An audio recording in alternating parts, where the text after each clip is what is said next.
Hello friends, मु स्वागत करुच्ची मोर YouTube channel Rashmita and Nilakshi को। मु आज आपण मानक बंधाकोबी पकोड़ा करके देखैबी। चलतु स्टार्ट करवा। मुझे किसी बंधाकोबी आलू पियाज चॉप करके नहीं जाइए। मुझे किसी धनिया पत्र काटिकी रखी ऐड करदेली।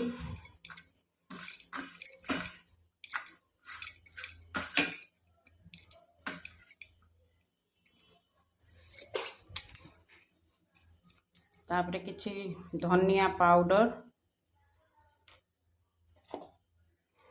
तापरे कश्मीरी रेड चिली पाउडर, तापरे हलदी गुंड, तापरे लूण स्वाद अनुसार,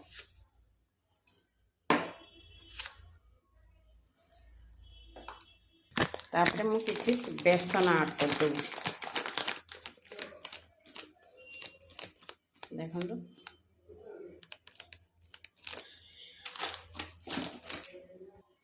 तापरे ताकू भलसे मिक्स करदबा। चलतु मिक्स करदबा।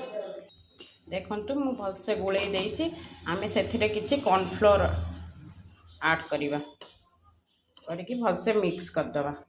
देखंतु मु कॉर्नफ्लोर पकेइकी भलसे मिक्स कर देइछि। तापरे आमे करेई बसैकी तेल पकई देइछि गरम करिबा पई। तापरे आमे गुटे गुटे देइकी आमे एबे तेल रे पकेइबा।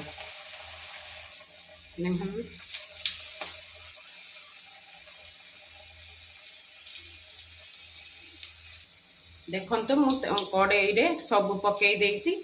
टिके सिम करके छाड़ी दबा सिझिबा पई। तापरे आमे देखिबा। देखंतु मु गोटे पाख उल्टई देइछि। आ गोटे पाख हवा पर्यंत टिके समय छाड़िबा। तापरे आमे देखिबा। देखंतु आमर एबे पूरा रेडी हो जाइए। आमे ताकू गोटे प्लेट को काढ़ी। देखंतु आमर रेडी हो गला गरमा गरम कोबी पकोड़ा। मु चिल्ली सॉस आउ टमाटो सॉस सहित टिके नहीं जाइए। आपण माने भी घरे करंतु आउ खांतु एंजॉय करंतु। आउ मो चैनल को जदि सब्सक्राइब करि नाहांती ताले सब्सक्राइब करि दियंतु। गोटे लाइक दियंतु। आउ जदि मो रेसिपी भल लागुची ताले कमेंट करंतु। रहुची नमस्कार।